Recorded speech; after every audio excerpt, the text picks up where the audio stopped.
ವೀಕ್ಷಕರೆಲ್ಲರಿಗೂ ಬುಧ ನೇರ ಸಂಚಾರ ವಿಶೇಷ ಕಾರ್ಯಕ್ರಮಕ್ಕೆ ಸ್ವಾಗತ.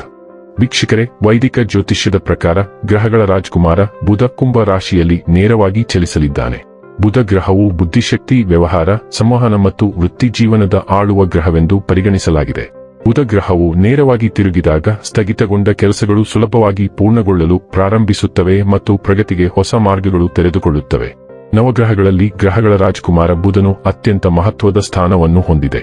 ಜ್ಯೋತಿಷ್ಯದಲ್ಲಿ ಬುಧವನ್ನು ವ್ಯಾಪಾರ, ಬುದ್ಧಿಶಕ್ತಿ, ಬೌದ್ಧಿಕ ಪರಾಕ್ರಮ, ಮಾತು, ಸಂವಹನ, ತಾರ್ಕಿಕತೆ, ಗಣಿತ ಮತ್ತು ಶಿಕ್ಷಣದ ಸೂಚಕ ಎಂದು ಪರಿಗಣಿಸಲಾಗುತ್ತದೆ. ಪರಿಣಾಮವಾಗಿ ಬುಧದ ಸ್ಥಾನದಲ್ಲಿನ ಯಾವುದೇ ಬದಲಾವಣೆಯು ಎಲ್ಲಾ 12 ರಾಶಿಚಕ್ರ ಚಿಹ್ನೆಗಳ ಜೀವನದ ಮೇಲೆ ಒಂದಲ್ಲ ಒಂದು ರೀತಿಯಲ್ಲಿ ಪರಿಣಾಮ ಬೀರುತ್ತದೆ. ಬುಧನು ಪ್ರಸ್ತುತ ಕುಂಭ ರಾಶಿಯಲ್ಲಿ ಹಿಮ್ಮುಖ ಸ್ಥಿತಿಯಲ್ಲಿದೆ. ದೃಕ್ ಪಂಚಾಂಗದ ಪ್ರಕಾರ ಬುಧನು ಮಾರ್ಚ್ ತಿಂಗಳಿನ 21ನೇ ತಾರೀಕಿನ ದಿನ ರಾತ್ರಿಯ 1:02 ಕುಂಭ ರಾಶಿಯಲ್ಲಿ ನೇರವಾಗಿ ಸಂಚಾರ ಮಾಡುತ್ತಾನೆ. ಪ್ರಸ್ತುತ ಮಂಗಳ ಮತ್ತು ರಾಹು ಕೂಡ ಕುಂಭ ರಾಶಿಯಲ್ಲಿ ಬುಧನ ಜೊತೆಗೆ ಸ್ಥಾನದಲ್ಲಿದ್ದಾರೆ. ಕುಂಭ ರಾಶಿಯಲ್ಲಿ ಬುಧನು ತನ್ನ ನೇರ ಚಲನೆಯನ್ನು ಪುನರಾರಂಭಿಸಿದಾಗ ಅದರ ಪ್ರಭಾವವು ಎಲ್ಲಾ 12 ರಾಶಿಚಕ್ರ ಚಿಹ್ನೆಗಳ ಕಂಡುಬರುತ್ತದೆ. ಹಾಗಾದರೆ ಬನ್ನಿ, ಇಲ್ಲಿ ಬುಧ ಕುಂಭ ರಾಶಿಯಲ್ಲಿ ಈ ನೇರ ಸಂಚಾರ ಇಲ್ಲಿ ಪ್ರತ್ಯೇಕವಾಗಿ ತುಲಾ ರಾಶಿಯ ಜಾತಕದ ಪಾಲಿಗೆ ಹೇಗೆ ಸಾಬೀತಾಗಲಿದೆ, ಯಾವೆಲ್ಲ ಫಲಗಳು ಇಲ್ಲಿ ನಿಮಗೆ ಲಭಿಸಲಿವೆ ಮತ್ತು ಯಾವ ವಿಷಯವಾಗಿ ಇಲ್ಲಿ ನೀವು ವಿಶೇಷ ಎಚ್ಚರಿಕೆ ಹೊಂದಿರಬೇಕು ಅನ್ನೋದನ್ನ ನೋಡೋಣ. ಎಂದಿನಂತೆ ನಮ್ಮ ವಿನಂತಿ ಎಂದರೆ, ನೀವಿನ್ನೂ ನಮ್ಮ ಚಾನೆಲ್ ಅನ್ನು ಸಬ್ಸ್ಕ್ರೈಬ್ ಮಾಡಿಲ್ಲವೆಂದರೆ ದಯವಿಟ್ಟು ಈಗಲೇ ನಮ್ಮ ಚಾನೆಲ್ ಅನ್ನು ಸಬ್ಸ್ಕ್ರೈಬ್ ಮಾಡಿ. ಹಾಗೆ ನಿರಂತರ ವಿಡಿಯೋ ಅಪ್ಡೇಟ್ಸ್ಗಳಿಗಾಗಿ ತಪ್ಪದೇ ಪಕ್ಕದ ಬೆಲ್ ಐಕಾನ್ ಬಟನ್ ಕೂಡ ಕ್ಲಿಕ್ ಮಾಡಿ. ವೀಕ್ಷಕರೇ, ಬುಧ ಗ್ರಹವು ನೇರವಾಗಿ ತಿರುಗುವುದರಿಂದ ತುಲಾ ರಾಶಿಯಲ್ಲಿ ಜನಿಸಿದ ವ್ಯಕ್ತಿಗಳ ಆತ್ಮವಿಶ್ವಾಸ ಹೆಚ್ಚಾಗಬಹುದು. ನೀವು ಕೈಗೊಳ್ಳುವ ಪ್ರತಿಯೊಂದು ಪ್ರಯತ್ನದಲ್ಲೂ ನಿಮ್ಮ ಸ್ನೇಹಿತರು ನಿಮ್ಮ ಬೆಂಬಲಕ್ಕೆ ನಿಲ್ಲುತ್ತಾರೆ. ಉದ್ಯೋಗಿ ವ್ಯಕ್ತಿಗಳಿಗೆ ಕೆಲಸದ ಸ್ಥಳದಲ್ಲಿ ಅತ್ಯುತ್ತಮ ಅವಕಾಶಗಳನ್ನು ಪಡೆಯುವ ಬಲವಾದ ಸಾಧ್ಯತೆ ಇದೆ. ನೀವು ಹೊಸ ವೃತ್ತಿಪರ ಕ್ಷೇತ್ರಕ್ಕೆ ಪ್ರವೇಶಿಸುವ ಅವಕಾಶಗಳನ್ನು ಎದುರಿಸಬಹುದು. ಇದಲ್ಲದೆ ನಿಮ್ಮ ಪ್ರಸ್ತುತ ಉದ್ಯೋಗದಲ್ಲಿ ಬಡ್ತಿ ಅಥವಾ ಪ್ರಗತಿಯ ಸಾಧ್ಯತೆಯನ್ನು ಬಲವಾದ ಸೂಚನೆಗಳು ಸೂಚಿಸುತ್ತವೆ. ಆರ್ಥಿಕ ವಿಷಯಗಳಲ್ಲಿ ನಿಮ್ಮ ಆದಾಯದಲ್ಲಿ ಗಮನಾರ್ಹ ಹೆಚ್ಚಳವನ್ನು ನೀವು ನಿರೀಕ್ಷಿಸಬಹುದು.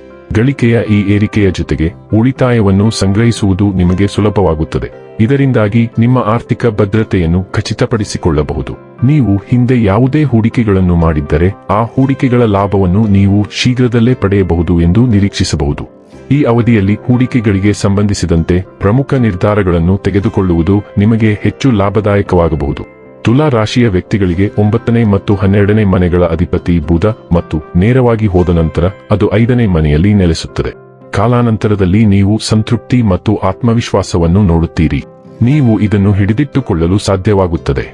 ಈ ಅವಧಿಯಲ್ಲಿ ನಿಮ್ಮ ಸ್ನೇಹಿತರ ಸಹಾಯಕ ಬೆಂಬಲವನ್ನು ನೀವು ಗಮನಿಸಲು ಸಾಧ್ಯವಾಗುತ್ತದೆ. ಈ ಸಮಯದಲ್ಲಿ ನಿಮ್ಮ ವೃತ್ತಿಜೀವನದಲ್ಲಿ ಬೆಳವಣಿಗೆ ಮತ್ತು ಅತ್ಯುತ್ತಮ ಫಲಿತಾಂಶಗಳನ್ನು ನೀವು ನೋಡುತ್ತೀರಿ. ವೃತ್ತಿಜೀವನವನ್ನು ಬದಲಾಯಿಸಲು ನಿಮಗೆ ಹಲವಾರು ಅವಕಾಶಗಳಿವೆ. ನಿಮ್ಮ ಪ್ರಸ್ತುತ ಸ್ಥಾನದಲ್ಲಿ ಮುನ್ನಡೆಯಲು ನಿಮಗೆ ಅವಕಾಶವಿರುತ್ತದೆ. ಹಣದ ವಿಷಯದಲ್ಲಿ ನೀವು ಅದೇ ವಿಷಯದಲ್ಲಿ ಬೆಳವಣಿಗೆ ಮತ್ತು ಸಮೃದ್ಧಿಯನ್ನು ನೋಡುತ್ತೀರಿ ಮತ್ತು ನೀವು ಹೆಚ್ಚಿನ ಹಣವನ್ನು ಗಳಿಸಲು ಸಾಧ್ಯವಾಗುತ್ತದೆ. ಗಮನಾರ್ಹ ಉಳಿತಾಯಕ್ಕೆ ಅವಕಾಶವಿರುತ್ತದೆ. ಷೇರುಗಳಲ್ಲಿ ಹೂಡಿಕೆ ಮಾಡುವ ಮೂಲಕ ನೀವು ಹಣವನ್ನು ಗಳಿಸಬಹುದು. ಈ ಸಮಯದಲ್ಲಿ ಷೇರುಗಳು ಮತ್ತು ಹೊಸ ಹೂಡಿಕೆಗಳ ಬಗ್ಗೆ ಮಹತ್ವದ ಆಯ್ಕೆಗಳನ್ನು ಅನುಸರಿಸುವುದು ನಿಮಗೆ ಬುದ್ಧಿವಂತವೆಂದು ತೋರುತ್ತದೆ. ನಿಮ್ಮ ಆರೋಗ್ಯದ ವಿಷಯದಲ್ಲಿ ನೀವು ದೃಢವಾಗಿ ಮತ್ತು ತೃಪ್ತರಾಗಿರುತ್ತೀರಿ. ನೀವು ಸಕಾರಾತ್ಮಕ ಶಕ್ತಿಯನ್ನು ಹೊಂದಿರುವುದರಿಂದ ನೀವು ಉತ್ತಮ ದೈಹಿಕ ಸ್ಥಿತಿಯನ್ನು ಕಾಪಾಡಿಕೊಳ್ಳಲು ಸಾಧ್ಯವಾಗುತ್ತದೆ. ಇನ್ನು ಕೊನೆಯದಾಗಿ ಈ ದಿನಗಳಂದು ಮಾಡಿಕೊಳ್ಳಬೇಕಾದ ಉಪಾಯಗಳ ಕುರಿತು ನೋಡುವುದಾದರೆ, ಬುಧವಾರ ವಿಷ್ಣು ದೇವಸ್ಥಾನಕ್ಕೆ ಹಾಲು ದಾನ ಮಾಡಿ. ವೀಕ್ಷಕರೇ, ಇದಾಗಿತ್ತು ತುಲಾ ರಾಶಿಯ ಜಾತಕದವರ ಬುಧ ನೇರ ಸಂಚಾರ ಮಾಹಿತಿ ಇಷ್ಟವಾದರೆ ವಿಡಿಯೋವನ್ನು ಲೈಕ್ ಮತ್ತು ಶೇರ್ ಮಾಡಿ. ಜೈ ಶ್ರೀರಾಮ್. ಕಾಮೆಂಟ್ ಬಾಕ್ಸ್ನಲ್ಲಿ ಬರೆಯಿರಿ. ಹಾಗೆ ಚಾನೆಲ್ ಸಬ್ಸ್ಕ್ರೈಬ್ ಮಾಡುವುದರ ಜೊತೆಗೆ ನಿರಂತರ ವಿಡಿಯೋ ಅಪ್ಡೇಟ್ಸ್ಗಳಿಗಾಗಿ ಪಕ್ಕದ ಬೆಲ್ ಐಕಾನ್ ಕ್ಲಿಕ್ ಮಾಡಿ.